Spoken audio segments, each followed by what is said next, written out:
Welcome back to Recalibragency. I'm your host, Danielle Photo. Pleased to have with me Noel Andrews from Jobrack. He is the CEO. And today we're going to be talking about some considerations to make when hiring for roles at your agency and making sure you have the right talent and that you've right-sized the headcount at your firm. Welcome, Noel. Can you tell us a little bit about your background? Hey, Danielle, thanks so much. Yeah, so I spent kind of 15 years in kind of the corporate technology world, doing a lot of work with agencies as, kind of hiring agencies to support our work with those businesses. I had been looking for something to kind of scratch my own entrepreneurial itch for quite a long time, and found myself kind of leveraging my kind of hiring skills into Jobrack, which kind of came available. So Jobrack is a business where we help businesses, including a huge amount of agencies, hire really great remote team members out of Eastern Europe. And so over the last few years, especially, so Jobrack's been running for 8 years now.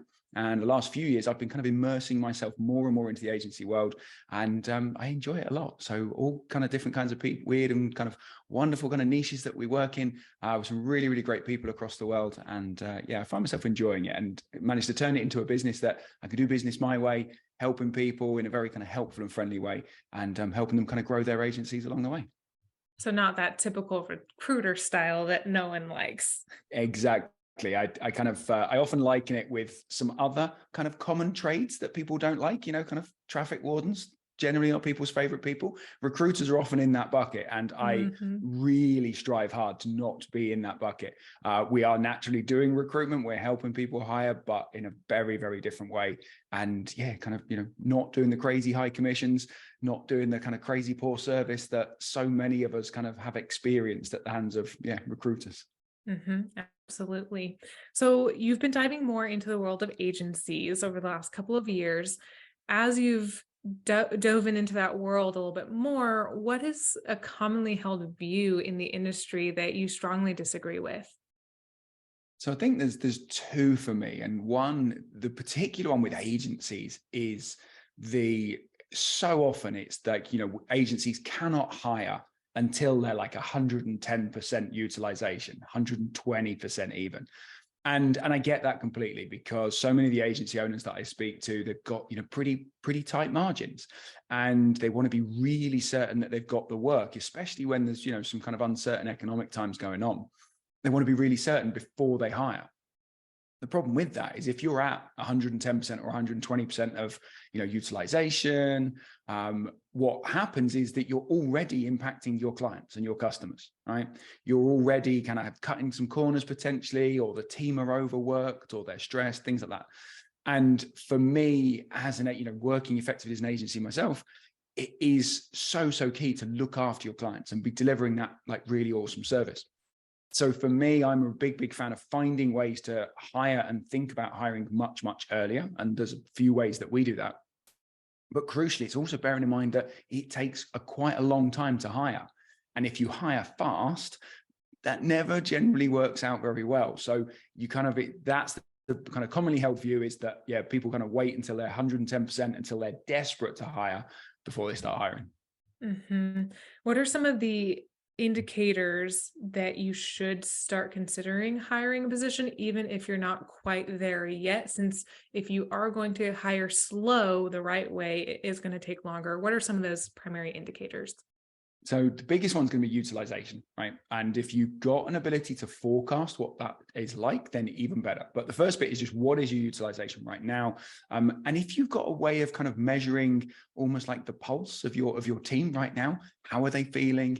How much spare time have they got, or capacity for internal projects, things like that. There's some of the kind of the data-driven indicators you can use to kind of have an idea of, what's our kind of capacity like right now. In an ideal world, if you've got some ability to forecast, and that can be tricky. But if you can, whether it's kind of on best case, worst case, likely case kind of scenario, that kind of can give you an idea. And then what you can do is you can plug into that, well, how long is it likely to take me to not only hire, but onboard my new team member, and then for them to actually get to a point of being kind of productive and, at full speed. And so and it can be quite a quick, back of a napkin quite type calculation. I help lots of agency owners do exactly this. That then means that they go, okay, right, I know when I need to start hiring or have an idea of it. Mm-hmm.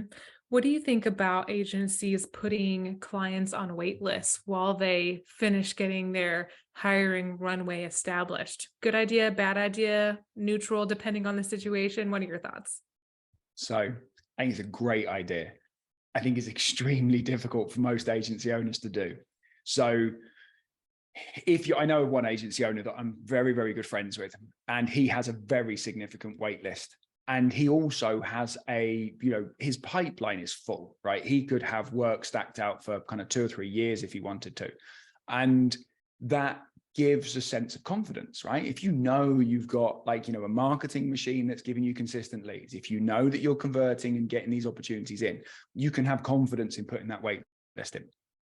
Not all agency owners are in that kind of fortunate situation, right? So some of them are, they want to grab every opportunity that comes in. Completely reasonable. The danger is that when you do that, the risk is that you then don't do a good job of it, or you kind of start doing a worse job for your existing clients, or maybe you manage to keep all the plates spinning for the new clients and the existing clients, but your team are massively overworked, they're getting stressed, maybe mental health issues, things like that. And that is difficult to recover from. It's not impossible, but it ends up taking you more time and energy. And so it's a very tricky balance. So wait lists, I'm a huge fan of. I have an idea at some point in the future that we may kind of move to that if we needed to.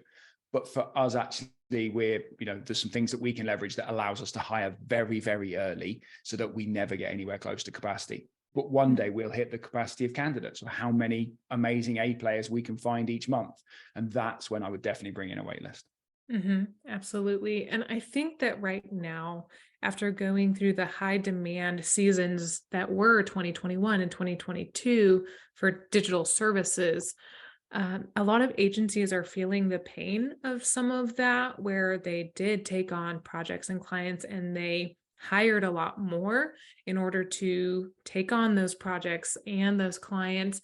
But now they're maybe losing accounts, or their pipeline's drying up, or work that they had scheduled to start is canceling.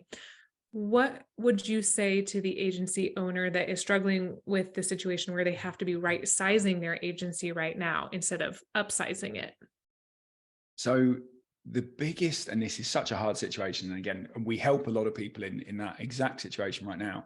We're talking to lots of people about it and kind of giving them kind of ideas. One of the opportunities is, if you do need to right size your agency and you've got to let team members go, it's one of the hardest things that as a business owner or an agency owner will ever do. Now, I'm a big fan of looking and saying, well, how can we not lose? Is there any opportunity to reduce the number of people we lose? And particularly to kind of reduce the impact on the agency and on the clients. Because the worst thing, so it's really horrible having to let people go, right? That's no business owner that I've ever met enjoys that, or, it's very, very difficult. But actually the worst thing about it is that it creates fear with the rest of the team. And so you might, let's say you need to right size and you're letting 2, 3, 4 people go. That then has like this little cascade effect across the rest of the team, some of which they'll talk to you about. Yeah, they start updating their resumes pretty quick. Exactly. They're like, is it me next? And so it is so important at a time when you generally do not feel like doing this. And I have a lot of experience of this from my kind of corporate career. It's the last time in the world that you feel about being motivational and positive with kind of the rest of the team, but it's so important. And this is where, as an agency owner and as a business owner, being vulnerable with your team, being open, leading with that vulnerability, and kind of being kind to the people that are going, being honest and open with the rest of the team and saying, hey, look, we're making these tough decisions to safeguard the business and safeguard your jobs. I think it's also important to, if you can, to try and only do it once. So if you kind of do a little cut, as it were, let a few people go and then do another one and then another one, that really gets people panicking, right? And it gets the rest of the team, like you said, everyone's updating their LinkedIn and their CVs. It's much better to actually cut deeper, but do it once, because then you kind of build faith and confidence with the team. And then the other thing for me is looking and saying, well, how can we, reduce like I said, reduce the impact. So things like, maybe combining roles into one. So maybe you need 2 half people and one person might be able to do that with complementary skills. So there's things like that you can do just to try and above all, reduce the impact of the clients that we have got. Absolutely. I want to really harp on that point you made to cut deeper than you think you should, because it's so true. With any, let's just say you have an infection, you need to cut past where the infection currently is.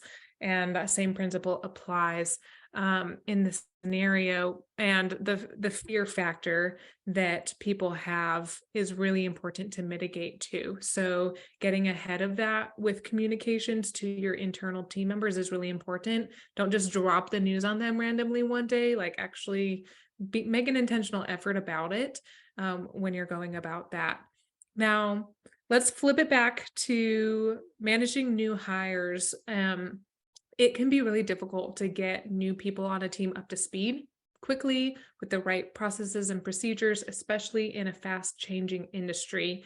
Do you have any advice for how to prevent new hire failure in agencies? Yeah, I think the most important phase is onboarding. What we see a lot of the time when we talk about this really openly is that, hiring's hard, right? And agency owners and business owners in general, they get to the end of the hiring process and there's like this sigh of relief. And it's like, oh, thank goodness, the hard work is done. Right? I can relax now. Sadly, that's not the case. Actually, the hard work's now really starting because the onboarding is just so crucial. And we put a lot of effort in guiding our clients in how to do it well. And the biggest thing we say is invest the time in it. Really, really give it time. And especially when hiring remotely, as so many more people are doing these days, when you're hiring remotely, you have to be extra intentional about it because the little moments that would happen naturally if you were in an office together don't happen unless you put the effort in.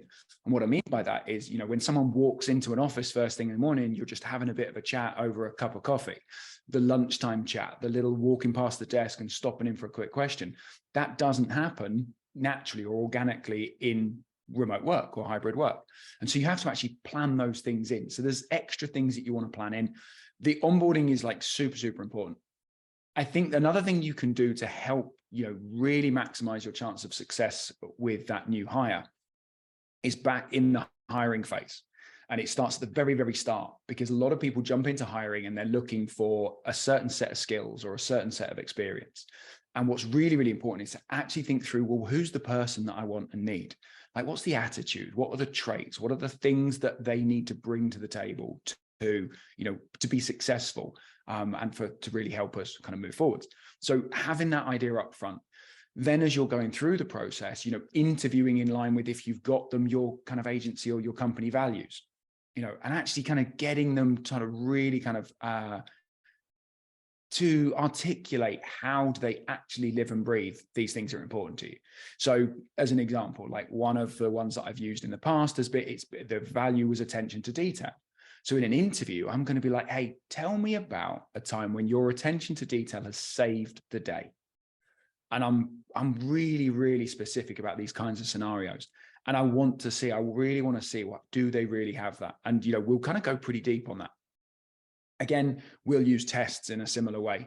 It's so important now. Some people are great at interviews. Some people are terrible at interviews. And it takes a skilled interviewer to bring those people out. The test side of things, and actually just testing people with tests that they can't fake with AI or ChatGPT, things like that. So you can actually see what they're doing to give you a feel of how they're actually going to perform. And then finally, and you mentioned this, fast changing environments, things like that, interview for that. So we have some very large customers that have lots and lots of process, very established, maybe slightly slower changing. And then most of our customers are in, kind of startup, scale up, they might be established in kind of terms of longevity and how long they've been around, but they have a kind of startup mentality. We're moving quick. Not everything is perfectly documented. And so when you interview, kind of chat about that with your candidate. How do they feel about that? When have they worked in those kind of scenarios? What do they like about it? And how do they make it better along the way? How do they handle organized chaos, which lots of agencies can feel like sometimes. Absolutely. That's the perfect way to describe it. I'm curious to hear your perspective on how many interviews you should do during the hiring process. So as few as possible to kind of do a proper job of the hiring process. So we would generally advise, and some of this depends on if you're doing it all yourself or internally versus working with a kind of a recruitment service like us. We would generally, if we think about our end-to-end process, we will have a screening stage, which is a kind of initial check. It's checking skills, experience, how someone comes across. I would always advocate a screening interview. A lot of the time you can use a video, get someone to submit a recorded video with specific questions that can kind of take the place of that a little bit and help you with your time. We would normally then expect like a test stage. Then you're going to do your main interview, and then maybe you do a follow-up one. It is rare that you should need more than 3. Okay. And ideally it should be a very short screening call and then a main interview.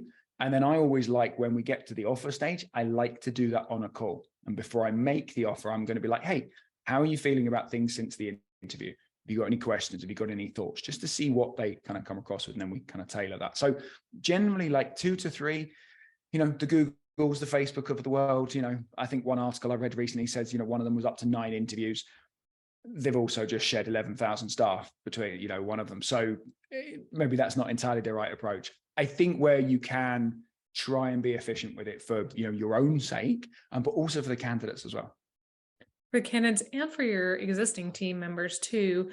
And that's another thing. Some agencies like to pull in team members into these candidate interviews. What's your perspective on that approach? I think you want to try and avoid having, 5 interviewers and 1 candidate. It's a little bit intense. But I'm very much in favor of having at least one other person with you, because it allows one of you to be maybe focusing on kind of asking the questions, and the other person can just be watching and observing. It is very easy to bring in some positive bias into an interview because we want people to like us. We want to praise people, things like that. And so having kind of 2 people in an interview is really, really positive. It also gives them a chance to kind of hear from someone else, especially if it's someone that, is maybe on your leadership team or even is in the actual team themselves. You've ultimately got to make the decision. But I think, having someone else in there can be really helpful. Again, at a time when we're all super, super busy, being efficient with it is super, super key, and trying not to do it by committee. Mm-hmm. Do you think that people tend to hire people that are like themselves? Oftentimes, yes. And it's the age-old question. I remember being in a scenario for years ago now, and we were chatting, and at the end of it, we had 2 or 3 candidates, and they were neck and neck. There was almost nothing to choose from between them. And then one of the questions was, who would you want to go for a beer with? Who would you want to go for coffee with? And that encourages that kind of bias, and it's not actually a good thing, in my opinion.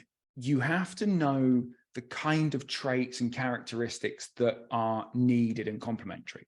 So if you have I'm trying to think of a good example. If you have a very relaxed and friendly environment, and you get someone who's very stiff and formal, right? That's going to maybe a little bit trickier kind of thing. And I think that's about you putting across what your culture is like and then seeing how they're going to fit in. I think it's also really, really good to try and have an awareness of your current team and going, where are they really, really strong? And actually, where are the areas that actually, if we could kind of fill in some of those gaps, that might help us.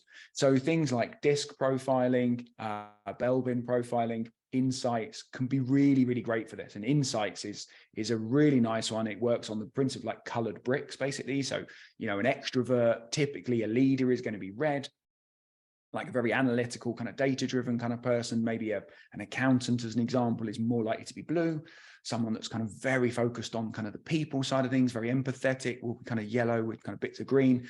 So these are the kind of, you can do them in like kind of quizzes and assessments online, and having an awareness of where, especially if you're an agency owner and you've got a leadership team in place, going, where are we really strong and where are we maybe lacking? And so if you've got some really fired up, energetic, get out there leadership, extrovert types, great, hang on to those.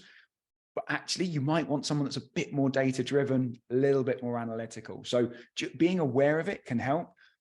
Ultimately, depending on the size of your team, sometimes you've just got to kind of find the best person and just make sure that they're not going to be a bull in a china shop. Mm-hmm. Yeah, it's funny. because I've experienced very similar situations where you've got candidates that are neck and neck, and it was actually a decision by committee as well, which was another issue. But the final determination was, well, who would we want to hang out with at Inbound, which is this huge marketing conference? Mhm. And um, we chose the wrong candidate. We really did. And it did not work out. They had to be let go. And it made the whole process a lot harder for the team because it took Mhm. longer and it was super painful. And so I would encourage listeners to really heed that advice. Don't just hire for someone that you think you would want to go have a beer with. It's not always the best call. Sometimes it is, but it is not always the best call. So take some judgment with you to the beer hall. Yeah, exactly that. It's finding the right balance, right? We've got to be able to get Mhm. on with people. And I am a big fan of hiring team members, right? And especially in this, world of kind of hybrid and remote, it's very, very common that people come into remote hiring and go, I'm just hiring someone to do tasks or to do projects. For me, and that's great. There are scenarios where that's absolutely brilliant. But for me, the way to really grow an agency really successfully is by hiring team members, people that are kind of go to war with you, right, alongside you, people that you're going to get their shower thoughts and like really, really help you grow. They're not just doing tasks, they're not just doing projects. And at that point, how they fit in, how they contribute, how they show up, their energy is so, so important. It is super important. Is there anything else major that you would want to add into this about hiring, considerations to make when you're going through that process for our listeners today? I think the big things is spend the time upfront. So before you start hiring, be really, really thinking about what is it you need. And don't start with a job title, right? Because that constrains you too much. Just go, what are the jobs to be done? And there's some great YouTube videos on this concept. What are the jobs to be done? And then kind of see which ones are complementary and which ones you can kind of squish together and you make a role out of it. Because there's lots of people out there with a really, really broad range of skills that can really, really help you in that sense. Secondly, then it's just going to be about looking and saying, where are the people with the right attitude, the right traits, and the right skills? Where can you find them at, prices that you can afford, right? There's lots and lots of difficulties, even with, lots of layoffs happening in the US, as an example. There's still an extremely, extremely difficult talent and hiring market. So, think about where can you go, whether that's locally, whether that's across the US, whether that's Latin America, Eastern Europe, which is my focus, or anywhere in the world. Just think about where is the talent and what opportunities are out there for you to maybe get what you need at rates that you can afford. All great advice, Noel. I really appreciate you coming on today and sharing. I want to highlight a few key takeaways from today's conversation. So, first and foremost, make sure that you're looking at your employee utilization. Noel mentioned that you don't necessarily want to be pushing your team to 110 or 120% utilization and capacity before hiring someone. You want to be planning ahead and looking at what your forecast is sooner, because a good hiring process takes time. And that's the second takeaway, is put in the time required to hire the right candidate. Make sure that you're focusing on their attitudes and their core values and what they're going to contribute as a team member in your organization and your agency, as opposed to just a task doer and employee. So look for those identifying attributes. And then finally, look at alternative options to hiring full-time roles. If you need to combine positions, you can also do that. You can look at part-time positions as well. So get creative in how you approach filling some of those gaps, especially as cash flow gets a little bit tighter this year and probably next year too. Look at those creative solutions and think about the team that you currently have as well. That's all for today on Recalibrate Agency. I'm your host, Danielle Photo. Cheers until next time.